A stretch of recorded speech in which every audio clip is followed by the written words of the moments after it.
Welcome back to my channel. ഞാൻ വസ്ന സുബൈർ.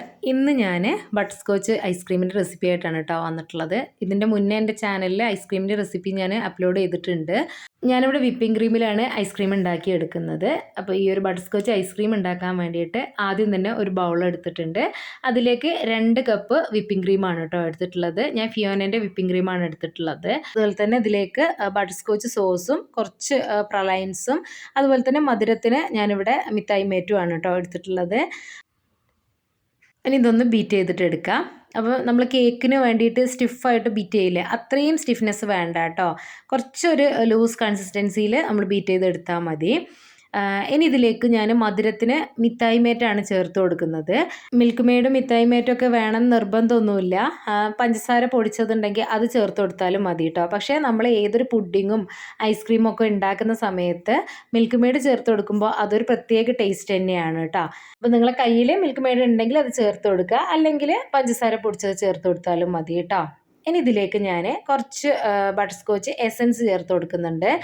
നമ്മൾ പാലിലൊക്കെ mix ചെയ്തെടുക്കുന്ന ആ ഒരു എസൻസ് ഉണ്ടല്ലോ, അതാണ് കേട്ടോ അതിലേക്ക് ചേർത്ത് കൊടുക്കുന്നത്. ഒരു 3-4 ഡ്രോപ്സ് ഈ ഒരു ബട്ടർ സ്കോച്ച് എസൻസ് ഞാൻ ചേർത്ത് കൊടുക്കുന്നുണ്ട് കേട്ടോ. അപ്പോൾ ഇത് നിർബന്ധമില്ല, ഉണ്ടെങ്കിൽ ചേർത്ത് കൊടുക്കുക, ഇല്ലെങ്കിൽ സ്കിപ്പ് ചെയ്യാവുന്നതാണ് കേട്ടോ. ഇനി ഇതൊന്ന് ഇതിലേക്ക് മിക്സ് ആക്കി കൊടുക്കുക. അതിനുശേഷം ഇതിലേക്ക് മിഠായി മേറ്റാണ് കേട്ടോ ചേർത്ത് കൊടുക്കുന്നത്. അപ്പം നമ്മളിത് ബട്ടർ സ്കോച്ചിൻ്റെ ഐസ്ക്രീമാണ് ഉണ്ടാക്കി കൊടുക്കുന്നത്. അതിലേക്ക് നമ്മൾ അത്യാവശ്യം ബട്ടർ സ്കോച്ച് സോസൊക്കെ ചേർത്ത് കൊടുക്കുന്നുണ്ട് കേട്ടോ. അതുകൊണ്ട് തന്നെ മധുരത്തിന് ആവശ്യമുള്ള കണ്ടൻസ്ഡ് മിൽക്ക് മാത്രം ചേർത്ത് കൊടുക്കുക കേട്ടോ. ഞാനിവിടെ 400 ഗ്രാമിൻ്റെ ഒരു ടിൻ മിഠായി മേറ്റാണ് എടുത്തിട്ടുള്ളത്. അതിൽ ഒരു 1/4 ഭാഗത്തോളം മാത്രമേ ഇതിലേക്ക് ഒഴിച്ചു കൊടുക്കുന്നുള്ളൂ കേട്ടോ. ഈ ഒരു വിപ്പിംഗ് ക്രീമിനും കുറച്ച് മധുരമൊക്കെ ഉണ്ട്. അതുകൊണ്ട് തന്നെ നിങ്ങൾ ആ ഒരു മധുരത്തിനനുസരിച്ചിട്ട് മാത്രം ചേർത്ത് കൊടുക്കുക കേട്ടോ, കൂടി പോവരുത്. ഞാനിവിടെ ഒരു 1/4 ഭാഗത്തോളം മാത്രമേ ചേർത്ത് കൊടുക്കുന്നുള്ളൂ. അതും കൂടി ചേർത്ത് കൊടുത്തിട്ട് നല്ലവണ്ണം ഒന്ന് മിക്സ് ആക്കിയിട്ട് എടുക്കുക കേട്ടോ. അപ്പോൾ ഒരുപാട് സ്റ്റിഫ് ആവുന്നത് വരെ നമ്മളിത് ബീറ്റ് ചെയ്തെടുക്കേണ്ട ആവശ്യമില്ല. അപ്പോൾ ഇതാ ഇത്രയും മതി. ഞാൻ ഈ ഒരു കൺസിസ്റ്റൻസിയിലാണ് കേട്ടോ എടുത്തിട്ടുള്ളത്. ഇനിയിപ്പോൾ ഈ ഒരു ട്രേയിലാണ് ഞാൻ സെറ്റ് ചെയ്യുന്നത്. അപ്പോൾ ഇതിലേക്ക് ആദ്യം തന്നെ ഞാൻ ഒരു ലെയറായിട്ട് ഈ ഒരു വിപ്പിംഗ് ക്രീം ഇട്ട് കൊടുക്കുന്നുണ്ട് കേട്ടോ. അതിന് ശേഷം അതിൻ്റെ മുകളിലായിട്ട് ബട്ടർ സ്കോച്ച് എസൻസും പ്രലൈൻസും ഒക്കെ ചേർത്ത് കൊടുക്കുന്നുണ്ട്.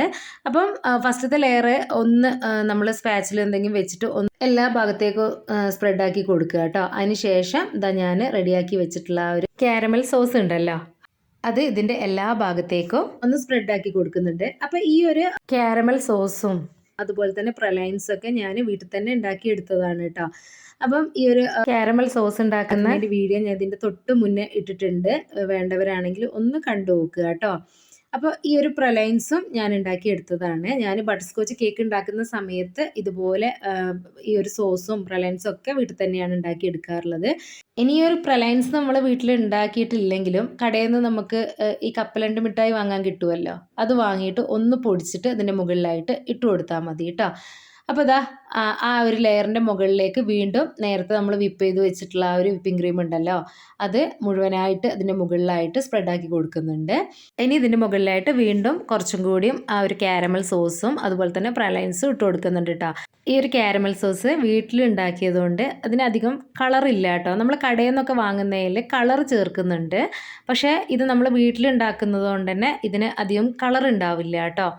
ഇനിയിപ്പോൾ ഇതാ ഇതിൻ്റെ മുകളിലായിട്ട് ഇതെല്ലാം ഒന്ന് സ്പ്രെഡ് ചെയ്തിട്ട് ഒരു ടൂത്ത് പിക്ക് വെച്ചിട്ട് ഒന്ന് ഡിസൈനാക്കി കൊടുക്കുക. അതിന് ശേഷം കുറച്ചുകൂടെ ആ ഒരു പ്രലൈൻസും കൂടി ഇട്ട് കൊടുത്തിട്ടുണ്ട് കേട്ടോ. ഇനി നമുക്ക് ഇതൊന്ന് കവർ ചെയ്യാം കേട്ടോ. അപ്പോൾ ഞാനിവിടെ ക്ലിങ് ഫിലിം വെച്ചിട്ടാണ് കേട്ടോ കവർ ചെയ്തിട്ടുള്ളത്. അപ്പോൾ അത് കവർ ചെയ്യുന്ന സമയത്ത് ആ ഒരു ക്ലിങ് ഫിലിമിൻ്റെ കവറ് വിപ്പിംഗ് ക്രീമിൻ്റെ തൊട്ട് മുകളിൽ ടച്ച് ചെയ്യുന്ന രീതിയിൽ വേണം നമ്മളൊന്ന് കവർ ചെയ്ത് വെച്ച് കൊടുക്കാൻ വേണ്ടിയിട്ട്. അല്ലെങ്കിൽ ഐസ് ക്രിസ്റ്റലൊക്കെ അതിലുണ്ടാവും കേട്ടോ. അപ്പോൾ അതുകൊണ്ടാണ്. അപ്പോൾ നിങ്ങൾ കവർ ചെയ്യുന്ന സമയത്ത് ശ്രദ്ധിക്കുക, ആ ഒരു വിപ്പിംഗ് ക്രീമിലേക്ക് ടച്ച് ചെയ്തിട്ട് വേണം നമ്മൾ കവർ ചെയ്ത് കൊടുക്കാൻ വേണ്ടിയിട്ട്. ഇതിപ്പം തലേ ദിവസം ഉണ്ടാക്കിയിട്ട് ഞാൻ പിറ്റേ ദിവസം എടുത്തതാണ് കേട്ടോ. നമ്മൾ ഏറ്റവും കുറഞ്ഞൊരു 8 മണിക്കൂറെങ്കിലും ഫ്രീസ് ചെയ്തിട്ട് എടുക്കണം. ഫ്രീസറിൽ തന്നെ വെക്കുക കേട്ടോ. അപ്പോൾ ഇത് ഞാൻ തലേ ദിവസമാണ് ഉണ്ടാക്കിയിട്ടുള്ളത്, പിറ്റേ ദിവസം എടുത്തതാണ് കേട്ടോ. അപ്പം നമുക്ക് ഐസ്ക്രീം പല രീതിയിലായിട്ട് ഉണ്ടാക്കാം. വിപ്പിംഗ് ക്രീം വെച്ചിട്ട് ചെയ്യുക, ഫ്രഷ് ക്രീം വെച്ചിട്ട് ചെയ്യുക, അതുപോലെ തന്നെ പാല് കുറുക്കിയെടുത്തിട്ട് അങ്ങനെ ചെയ്യുക. ഒരുപാട് രീതിയിലായിട്ട് നമുക്ക് ഉണ്ടാക്കിയെടുക്കാൻ വേണ്ടി പറ്റും. കുറച്ചുകൂടി എളുപ്പമായിട്ടുള്ളൊരു മെത്തേഡ് എന്ന് പറയുന്നത് എനിക്ക് ഈ ഒരു വിപ്പിംഗ് ക്രീം വെച്ചിട്ട് ചെയ്യുമ്പോഴാണെന്ന് തോന്നുന്നു കേട്ടോ. അപ്പോൾ നമുക്കിതൊന്ന് സ്കൂപ്പ് ചെയ്തെടുക്കാം. ഇനി നമുക്കിതുപോലെ തന്നെ സ്കൂപ്പ് ചെയ്തെടുക്കണം. സ്കൂപ്പർ ഇല്ലയെന്നാണെങ്കിൽ നമുക്കൊരു കുഴിയുള്ള തവി എടുത്ത് അത് വെച്ചിട്ട് നമുക്കിതുപോലെ സ്കൂപ്പ് ചെയ്തെടുക്കാം കേട്ടോ.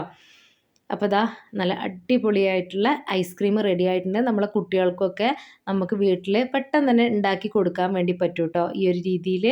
ഇനി നമുക്ക് ഷുഗറൊന്നും ചേർക്കാതെ ഹെൽത്തി ആയിട്ടുള്ള രീതിയിലൊക്കെ നമുക്ക് ഉണ്ടാക്കിയെടുക്കാൻ വേണ്ടി പറ്റും കേട്ടോ. അപ്പോൾ അങ്ങനത്തെ വീഡിയോ ഒക്കെ ഞാൻ പിന്നീട് അപ്ലോഡ് ചെയ്യാം. ഇനിയിപ്പോൾ ഇതാ ഓരോ ഐസ്ക്രീമിൻ്റെയും മുകളിലായിട്ട് കുറച്ച് കാരമൽ സോസ് വെച്ച് ഒന്ന് ഡെക്കറേറ്റ് ചെയ്ത് കൊടുക്കുന്നുണ്ട് കേട്ടോ. അതൊക്കെ ഓരോരുത്തരെ ഇഷ്ടം പോലെ ചെയ്ത് കൊടുക്കാവുന്നതാണ്. ഇനിയിപ്പം നമ്മൾ ഈ വിപ്പിംഗ് ക്രീം വെച്ചിട്ട് ഐസ്ക്രീം ഉണ്ടാക്കിയെടുക്കുന്ന സമയത്ത് നമുക്ക് ഇഷ്ടമുള്ള ഫ്ലേവറിൽ ഉണ്ടാക്കിയെടുക്കാൻ വേണ്ടി പറ്റും. നമ്മളിത് ഉണ്ടാക്കുന്ന സമയത്ത് വേണമെന്നുണ്ടെങ്കിൽ കുറച്ച് പാൽപ്പൊടിയും കൂടി ചേർത്ത് കൊടുക്കുക കേട്ടോ. അപ്പോൾ ഒരു പ്രത്യേക ടേസ്റ്റ് ആയിരിക്കും. ഞാനിതിൽ ചേർത്തിട്ടില്ല. നിങ്ങളെ കയ്യിലുണ്ടെങ്കിൽ കുറച്ച് പാൽപ്പൊടി ചേർത്ത് കൊടുക്കുക കേട്ടോ. അപ്പോൾ കണ്ടില്ലേ ഐസ്ക്രീമിൻ്റെ ആ ഒരു കൺസിസ്റ്റൻസി എങ്ങനെയാണെന്നുള്ളത് അടിപൊളിയാണ് കേട്ടോ. കുട്ടികൾക്കൊക്കെ നമുക്ക് പെട്ടെന്ന് വീട്ടിൽ തന്നെ ഉണ്ടാക്കി കൊടുക്കണം എന്നുണ്ടെങ്കിൽ ഈ ഒരു രീതിയിൽ ചെയ്തെടുക്കാൻ വേണ്ടി പറ്റും. അപ്പം നിങ്ങൾ ഈ ഒരു രീതിയിൽ ഇതുവരെ ട്രൈ ചെയ്തിട്ടില്ലെങ്കിൽ തീർച്ചയായിട്ടും ട്രൈ ചെയ്ത് നോക്കുക കേട്ടോ. നമുക്ക് കടയിൽ നിന്ന് വാങ്ങുന്ന ആ ഒരു ഐസ്ക്രീമിൻ്റെ അതേ ടേസ്റ്റ് തന്നെയാണ് കേട്ടോ ഈ ഒരു ഐസ്ക്രീമും. പിന്നെ നമ്മളിത് ഒരുപാട് സ്റ്റിഫായിട്ട് ബീറ്റ് ചെയ്യാതിരിക്കുക. അതുപോലെ തന്നെ ഏകദേശം കുറഞ്ഞതെങ്കിലും ഒരു 8 മണിക്കൂറെങ്കിലും ഫ്രീസ് ചെയ്യണം കേട്ടോ. ഫ്രീസറിൽ തന്നെ വെച്ച് സെറ്റ് ചെയ്യണം. അപ്പോൾ ഇത്രയേ ഉള്ളൂ എൻ്റെ ഒരു വീഡിയോ. നിങ്ങൾക്ക് ഇഷ്ടപ്പെട്ടിട്ടുണ്ടാവുമെന്ന് വിചാരിക്കുന്നു. അപ്പോൾ അടുത്തൊരു വീഡിയോ ആയിട്ട് വരുന്നവരെ ബൈ.